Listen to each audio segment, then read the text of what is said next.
how to write it. Okay, it is written similar to the previous one, the scene, except that it has 3 dots on top of it.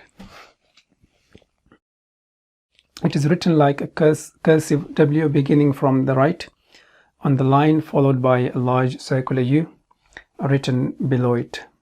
3 dots. Okay, let me explain this. Okay, so we start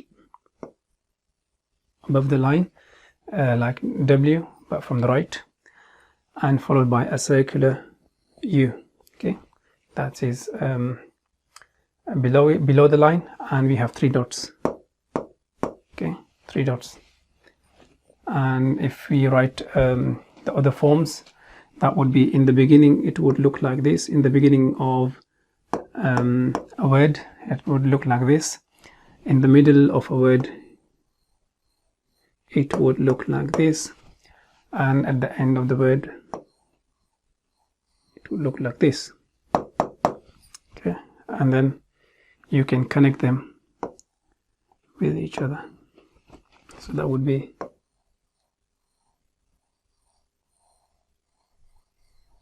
okay. So okay, so that's how we write it if it is in connected word.